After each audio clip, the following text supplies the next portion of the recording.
Dan untuk membahas lebih lanjut terkait dengan gelombang perlawanan kampus, sudah bergabung bersama kami pakar politik kedai kopi Henry Satrio, dan kami juga masih akan menunggu Guru Besar Universitas Brawijaya Rahmat Safat untuk bergabung bersama kami. Kita sapa dulu Mas Hendro. Selamat sore Mas Hendro. Mas Henry, maaf. Masuk kami Mas Henry. Mas Henry, ini kan gelombang perlawanan dari kampus, kemudian mereka bilang bahwa ini adalah darurat demokrasi menjelang pemilu. Anda melihat sedarurat apa kondisi demokrasi di Indonesia saat ini? Ya, bukan saja darurat menurut saya, tapi di ujung tepi jurang ya. Jadi artinya memang harus ada sebuah tindakan serius yang dilakukan oleh pemerintah untuk mengantisipasi supaya demokrasi di Indonesia kembali ke tracknya, Mas. Jadi apa yang dilakukan oleh para akademisi, guru besar, sivitas akademika di beberapa universitas, menurut saya cukup menggambarkan bahwa demokrasi di Indonesia harus segera diperbaiki. Perjalanan demokrasi di Indonesia memang tidak mulus, tapi setelah reformasi dilakukan, tentunya ada harapan baru bagi demokrasi di Indonesia dan bagaimana perjalanan sejarah politik di Indonesia. Nah, tidak ada perbedaan sebetulnya yang disampaikan oleh sivitas akademika. Jadi artinya memang para agen sosial perubahan ini berusaha untuk mengembalikan pemerintah kembali ke tracknya ya, melaksanakan demokrasi dengan baik, dengan benar, sehingga memang kemajuan pembangunan itu bisa dilaksanakan. Nah, pemerintah saat ini atau penguasa saat ini kan sebetulnya lahirnya dari demokrasi yang diperjuangkan bersama-sama itu, sehingga harusnya dia kembali lagi ke dalam ranah demokrasi yang memang membawa penguasa saat ini menjadi penguasa gitu. Nah, satu lagi yang memang mestinya juga menjadi pertimbangan oleh pemerintah adalah bagaimana sebetulnya selain etika yang disampaikan oleh para sivitas akademika, tapi ada tuntutan untuk menjalankan roda pemerintahan dengan berlandaskan rasa kepatutan, kewarasan, dan kewajaran. Nah, itu juga penting. Tapi saat ini yang kita juga tunggu, setelah kemudian sivitas akademika bersuara, ya, bagaimana kemudian DPR sebagai wakil rakyat kita bisa menangkap aspirasi dari para guru besar ini, sehingga memang demokrasinya benar-benar berjalan. Ini kan sivitas akademika mewakili masyarakat, mewakili rakyat, berbicara, mengaspirasikan apa yang ada di pikiran mereka. Nah, ini harusnya sekarang segera ditangkap oleh para wakil rakyat kita dan kemudian melakukan aksi-aksi yang sesuai dengan apa yang disampaikan oleh para guru besar ini. Jadi jangan kemudian ini ada guru besar yang berbicara, ada sivitas akademika beraspirasi, kemudian wakil rakyatnya karena memang saat ini sedang dalam suasana kompetisi pemilihan legislatif, itu kemudian menyampingkan hal itu. Jadi jangan, menurut saya sih, jangan sampai kemudian menunggu rakyat turun ke jalan menyampaikan demokrasi di jalan gitu ya, menyampaikan pendapat di jalan, tapi dengan disampaikannya aspirasi oleh sivitas akademika di kampus masing-masing, mestinya ada tanggapan ya dari DPR sehingga tidak menjadi sebuah gerakan percuma dari para sivitas akademika. Nah, Mas Henry, memang kalau kita lihat ini adalah salah satu langkah ya Mas ya, langkah awal dari suara hati masyarakat yang diwakili oleh kampus untuk menyoroti demokrasi di Indonesia yang dikatakan sedang mundur. Nah, sudah bergabung juga bersama kami melalui sambungan telepon ada Prof. Rahmat Safat, Guru Besar Ilmu Hukum Ketenagakerjaan Universitas Brawijaya. Selamat sore Prof. Terima kasih sudah bergabung bersama kami di Ayu Sore. Ya, selamat sore Prof. Ya, Prof. Rahmat, ini saya ingin menanyakan terkait dengan deklarasi ataupun sikap yang disampaikan oleh pihak Universitas Brawijaya tadi siang atau tadi pagi terkait dengan demokrasi di Indonesia yang dikatakan sudah mundur. Poin apa yang menjadi sorotan dari Universitas Brawijaya terkait dengan sikap yang telah Anda sampaikan tadi? Ya, Brawijaya sebenarnya tidak menyoroti dalam 1-2 tahun ya. Teman-teman ini kan memiliki aktivitas penelitian dan penulisan jurnal sudah cukup lama. Nah, mereka selalu mensikapi dan mengkritisi setiap kebijakan pemerintah. Nah, ada 5 hal penting dan mendasar dan nampaknya ini harus disampaikan pada pemerintah.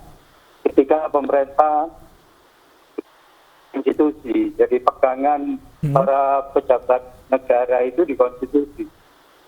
1 di pasal 33 ayat 3 ya, terkait dengan tata kelola sumber daya dan lingkungan hidup, itu kan memang dilakukan oleh negara, dikuasai oleh negara dan digunakan sertanya kemakmuran rakyat. Tapi lihat saat ini, kemakmuran rakyat itu jauh ya. Sementara tata kelola lingkungan hidup dan sumber daya alam yang terjadi saat ini terjadi elit oligarki. Jadi hanya dikuasai orang-orang tertentu. Lihat soal tambak. Saya beberapa kali ke Kalimantan dan beberapa kali ke Papua dan ke Maluku ya. Itu penguasaannya ya dari pengusaha asing, ya itu saja. Ya, sementara rakyat sulit mengakses sumber daya itu. Dan tata kelola mereka ya di lingkaran elit itu aja, elit pengusaha yang terpilih dan elit penguasa. Nah, oleh karena itu tata kelola seperti ini menyimpangi konstitusi. Itu yang pertama. Dan ini nggak boleh dibiarkan terus, harus diingatkan negara bahwa tata kelola mereka salah. Ya, sampai minyak aja Anda lihat itu ya. Sawit kita ini terbesar. 16 juta hektar tanah yang dikelola sawit. Tapi lihat kemarin, ibu-ibu cari minyak sulit. Nah, ini persoalan ini. Ya kan, hanya elit-elit saja. Ya, jadi mestinya kebutuhan negara dipenuhi dulu, baru diekspor. Jangan diekspor kemudian kebutuhan ibu-ibu dalam negeri kesulitan. Itu yang pertama ya. Nah, yang kedua, itu temuan Mahfud MD ini harus disikapi itu. Mahfud MD kan menemukan ada 349 triliun. Ini dana besar ya, yang digunakan oleh pejabat negara yang tidak jelas. Itu harus diteliti.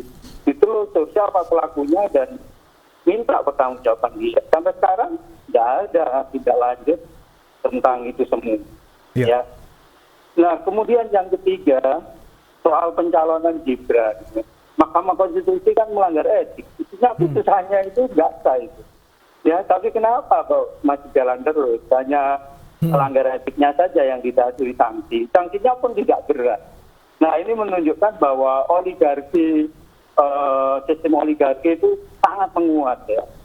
Yang dilakukan oleh Presiden, diperkuat oleh DPR, diperkuat oleh Mahkamah Konstitusi, dan kemudian berjaringan dengan juga tentara dan militer dan polisi. Nah, ini kan sangat kuat. Maka saya mengingatkan di dalam banyak forum, bahkan di buku saya yang terakhir itu, bahwa sistem oligarki ini harus segera dihentikan dan ditata ulang supaya masyarakat Indonesia itu makmur. Ya, saya lihat misalkan di Norwegia dan di beberapa negara di Eropa itu tambang-tambangnya dibagi, jadi nggak ada orang miskin. Kita ini negara kaya. Kalau dulu dijajah oleh Belanda karena kekayaan kita, sekarang penguasa tidak bisa ngelola, sehingga rakyatnya juga tetap miskin. Nah, jadi aneh di dalam negara yang sangat kaya, Indonesia ini kaya ya, banyak orang miskin. Ya, Prof. Rahmat, terkait dengan sikap dari kampus Unbra atau UB ini kan memang banyak poin-poin yang disampaikan terkait dengan demokrasi. Namun memang yang menjadi sorotan masyarakat saat ini adalah terkait dengan pemilu, terutama soal pencalonan salah satu cawapres yang dinilai tidak beretik atau melanggar etik. Nah, menurut Anda, sikap Anda terkait dengan tudingan, ada sejumlah pihak yang menuding bahwa sikap-sikap dari Sivitas Akademika akhir-akhir ini adalah sebuah sikap yang ditunggangi oleh pihak-pihak tertentu, apalagi ini memang menjelang pencoblosan dan sikap-sikap ini kemudian baru naik ke permukaan. Sebenarnya itu salah betul ya. Jadi misalkan apa pernyataan UI yang kemudian dikatakan oleh staf ahli istana bahwa ini partisan, tidak benar. intelektual itu ada dua ya, intelektual yang sifatnya ilmuwan dan satu cendekiawan. Nah, cendekiawan itu cenderung untuk melihat persoalan-persoalan ketidakadilan yang dirasakan oleh masyarakat. Nah, mereka selalu bergerak untuk itu.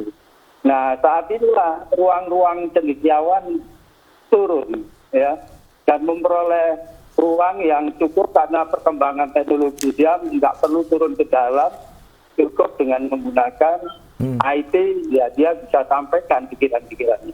Baik. Nah, beberapa negara maju kalau mengambil keputusan, dia bicara dengan ilmuwan, dengan cendekiawan, dengan ilmuwan. Tapi di Indonesia ini aneh. Kalau profesor bicara malah dicurigai. Ya nggak ada siapa yang membayar kami. Ya, ini menarik sekali Prof yang Anda sampaikan bahwa di luar negeri berbeda dengan di Indonesia, bahwa biasanya ya demonstrasi yang besar-besar di jalan kemudian lebih didengarkan daripada yang dibicarakan oleh profesor ataupun guru besar. Kita ke Mas Henry, ini fenomena seperti apa nih Mas yang terjadi di Indonesia, kemudian kenapa suara-suara dari para petinggi di pendidikan seperti itu kita bisa sampaikan ini kurang didengarkan sampai harus mahasiswa turun ke jalan, kemudian bisa berujung pada kericuhan. Nah, Mas Henry, kita akan tahan dulu jawabannya. Kita akan kembali usai jeda berikut. Tetaplah bersama kami pemirsa di IQ Sore.